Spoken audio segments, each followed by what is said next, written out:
Welcome back to the Michigan Business Beat, brought to you on the Michigan Business Network. Chris Holman here, coming to you from our studios. I think it's pretty obvious at the airport, Capital Region International Airport. And we have the director here, the CEO, the grand poobah, so to speak, right? So to speak. Yeah. Nicole Noll-Williams. Things are hopping here. There seems to be a lot of activity. Yeah, well, it's great. You know, as we're continue our flights with, of course, Delta and American service, still getting folks back and forth to Washington, D.C., but also to hubs with Detroit and Chicago to connect all over the world. But we've got our Breeze Airways service that's provided here. That's year-round Orlando flights that we have. And then we've got Fort Myers that's going to be returning in November. The great thing is they've already extended their season into March. So if you're thinking holiday travel, spring break travel, now's the time to start looking and getting those trips booked. But then, of course, soon we'll have our international flights that'll be kicking off. Well, you know, when you look at the growth of that travel south in the winter, Yeah. it's been pretty exponential, hasn't it? Well, here in Michigan, it's always, you know, that Michigan, that need to get into Florida. But then we've got all of those international flights, as you're referring to, which is now we're coming up to our 17th year of international flights right here at the Capital Region International Airport. So we went from, 16 or so flights that we had to Cancun in our first season. Yeah. And we're over 65 flights this year with service to Cancun, Punta Cana, and Cabos. It's interesting. We've been talking about this service for years. Yeah. And folks are still going, wait, what? There's nonstop flights? Yes. So come January to April, international flights that are available nonstop from Lansing. You actually come back and you clear customs here at the Lansing Airport. So 3 flights weekly to Cancun, 2 flights weekly to Punta Cana, Yeah. and 1 flight weekly to Cabo. Well, so have you ever gone to any of those places and done it through a major hub? Oh, yeah. It's not quite as fluid. No, it's not. And then, as a majority, you're making connections to those destinations. And the beautiful thing, this is a nonstop. It's right from the Lansing Airport. So you're boarding your flight usually around 7, 8 in the morning, and you're at the beach by noon.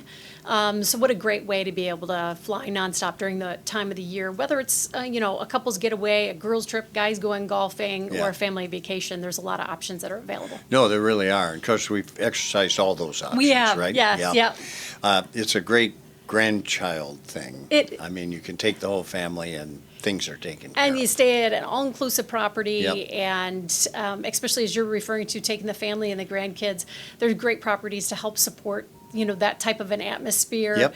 But it's also pretty fantastic when, you can leave with your spouse and go and enjoy a weekend away. They can separate those groups, and that's kind of can, important. yeah. Other stuff happening out here, infrastructure. You've got some road work going on. We do. So we have a section of Port Lansing Road that's closed right now. So a large road renovation that we're doing here at the Lansing Airport. So we own the Boulevard and Port Lansing Road. So basically that north, south, east, west entrance into the airport. So we're breaking those up in phases. So the very first phase is really to the west of the Boulevard. And so it kind of meets up to Clinton County, doing some work on Airport Road as well. So they just opened up part of their road, but it's not accessible yet to 69. And so we're trying to coordinate these with other projects in the region. So for those detours that we need to put in play, we got a game plan to make it all happen. There are other projects in the region. Cones everywhere, right? I always Which is remember great. that little phrase, "Can't get that from here." Yeah, You know, one that's- detour to the next. it's But getting- it'll be great when it's all said and done. Oh, and, it absolutely And the is. same thing for our roads. So our roads will take us probably about a full year to get everything wrapped up from phases, because we have another project that we're working on bringing utilities into an area. We've got Niwave that just broke ground with construction for their second building. So a lot of great projects going on in the Yeah, area. you've got some stuff going on here in the terminal. We do. Renovations within the baggage claim area. Yeah. But we also have a project, we're under design right now for all new jet bridges at the airport. So think of that section of from when you leave the airport terminal that connects you to the airplane. That's a jet bridge. Yeah. That's the piece that we'll be working on getting ordered. So it'll take us probably about 4 more months of design. And then once the design is done, then we can place the order for these new jet bridges, which will take probably right around 18 to 24 additional months. So it's a long lead time to get these built for us.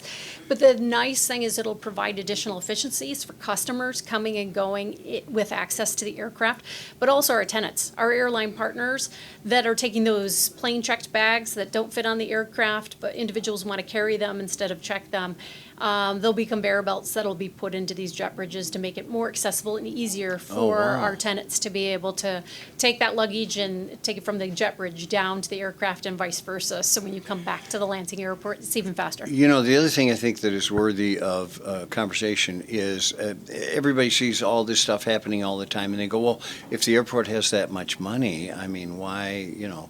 And the fact is, the feds finance about 90% of what goes on. You know, we've got a lot of great partners. There's kind of standard funds that are available for airports, and with us being a, you know, a small non-hub airport, there's limited funds that are available. Right. So we go after, over the last 5 years, we've been very successful in going after a lot of grants, competitive grants for projects and efforts that we have going on. So this is one of those projects, the jet bridges, that's funded through our feds with congressionally directed spending and in support from Senator Peters and Senator Slotkin, as well as Representative Tom Barrett, to help make this come together and for us to be able to make these improvements. They've been pretty helpful, and you have been very helpful as well. Under your leadership, there's been great progress, and we appreciate that. It's been a lot of fun, and we've got a lot of great partners throughout the community. Wouldn't be able to do it without my team, so, and a pretty fantastic airport employee team. And there's a lot of fun ahead. There is. Yeah, don't forget that. Okay.